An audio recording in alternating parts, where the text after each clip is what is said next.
Aku masih menangis meratapi nasibku di meja makan ketika Dio datang kembali. Apakah ia akan memeluk dan menghiburku yang sedih ini? Apakah ia akhirnya merasa bersalah telah menyakitiku? Dio berjalan mendekatiku. Wah, kayaknya benar nih dia akan meminta maaf padaku.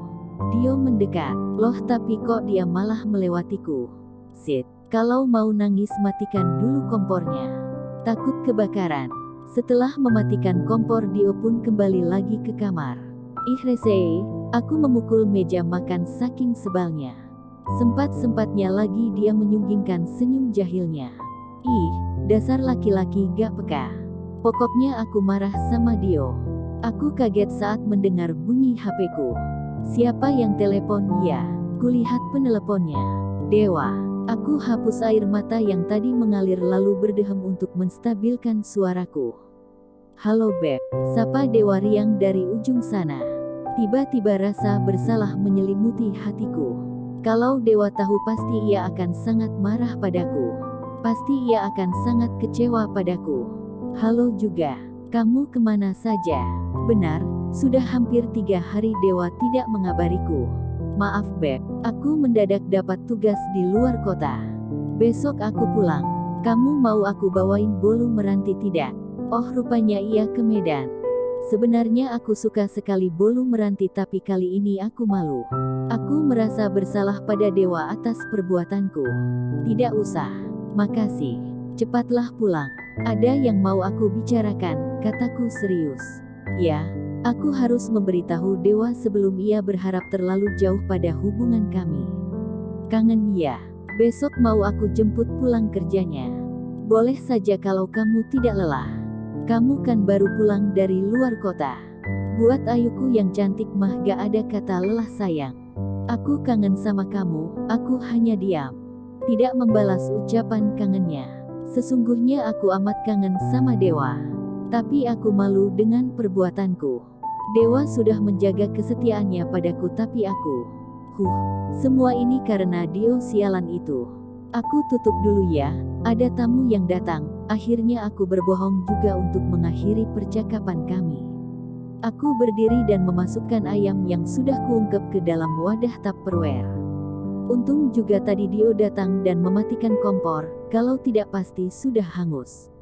Sepanjang hari aku terus menghindari Dio. Aku malas melihat wajahnya. Aku nonton TV saja seharian sambil tiduran santai di sofa. Sesekali Dio keluar kamar untuk mengambil minum dan makan siang. Aku tidak jadi memasakkan Dio. Malas. Ngapain juga aku masakin cowok kayak gitu. Dio pun tak ambil pusing. Ia santai saja memasak sendiri makan siang dan makan malamnya. Ia sadar kok kalau aku marah dengannya. Keesokan paginya aku sudah bangun tanpa perlu Dio bangunkan. Setelah mandi dan menyiapkan sarapan aku sudah siap bekerja. Aku memakai baju kemeja berwarna merah ketat serta menonjolkan tubuh seksiku. Rok pendek di atas lutut menambah nilai plus diriku. Dio yang baru keluar kamar mandi melihatku dengan pandangan tidak suka. Ganti bajunya, omelnya padaku. Kenapa memangnya? Tantangku balik. Pakaianmu itu membuat laki-laki berpikir yang tidak-tidak. Ya udah gak usah dilihat. Aku tidak mau kalah. Nanti gimana naik motornya? Kamu mau disiul-siulin kayak kemarin di pasar? Dio berkacak pinggang sekarang. Aduh, tubuhnya yang kekar dan hanya memakai handuk dililit di pinggang membuat konsentrasiku buyar. Naik motor? Memangnya kamu akan mengantar aku berangkat kerja gitu? Aku berusaha fokus. Iyalah. Memang kamu mau naik apa berangkat kerjanya? Naik taksi lah. Udah pakaian begini gak mungkin aku naik angkutan umum, kataku santai. Heh non, lupa ya kalau kontrakan ini tuh jauh dari kantor kamu. Mau habis gaji kamu untuk membayar taksi saja. Benar juga yang dikatakannya. Aku lupa kalau sekarang kontrakanku tidak dekat kantor seperti rumah papa. Kenapa? Baru sadar. Udah cepet ganti baju. Nanti aku anterin. Dio lalu menuju lemari pakaian dan mengambil kemeja kerjanya. Aku heran kok Dio bisa tahu ya apa yang aku pikirkan. Apa ia punya kemampuan untuk membaca pikiran orang? Dengan terpaksa aku mengganti rokku dengan celana panjang dan menutupi kemeja seksiku dengan jaket agar tidak bau asap knalpot.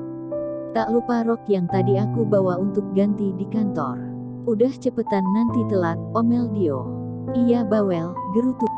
Ternyata benar kata Dio, jarak ke kantor lumayan jauh dan macet.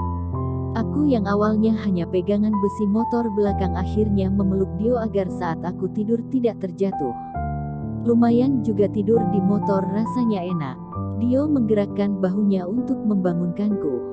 Udah sampai, kataku sambil menguap. Udah, cepet turun. Berat nih bahu aku. Gak tahu apa kalau bawa orang tidur di motor itu bikin bahu pegal. Omel Dio. Iya maaf.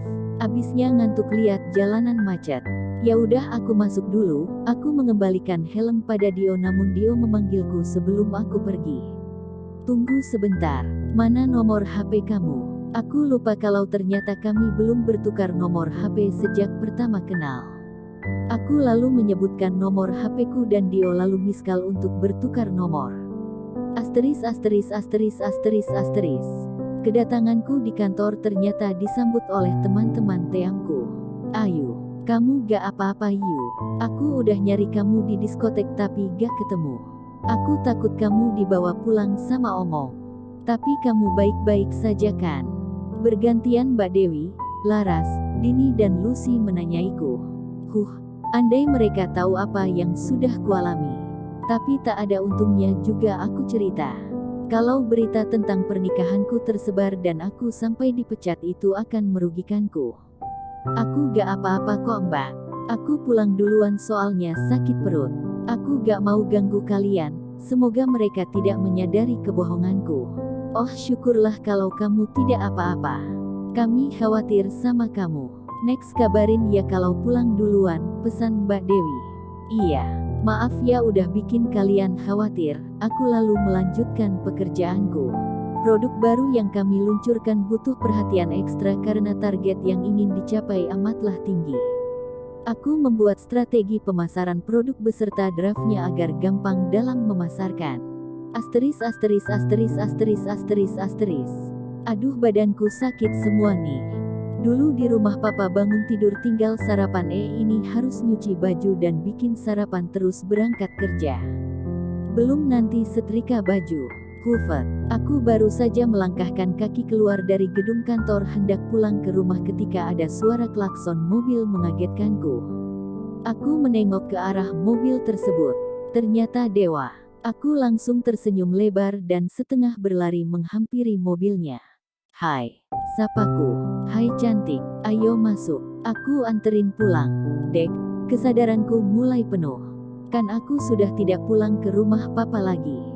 Kalau Dewa tahu aku sudah menikah gimana ya? Heh kok malah bengong saja. Cepet naik, ucapan Dewa mengagetkanku. Aku langsung masuk ke dalam mobil. Dewa, kita ngobrol di kafe dekat sini aja ya.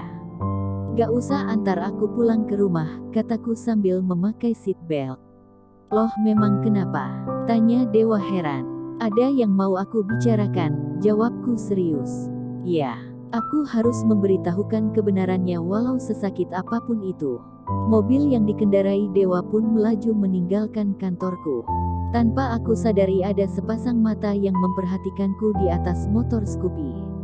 Ternyata Dio sudah menjemputku namun aku lebih memilih pulang bersama Dewa. Bersambung.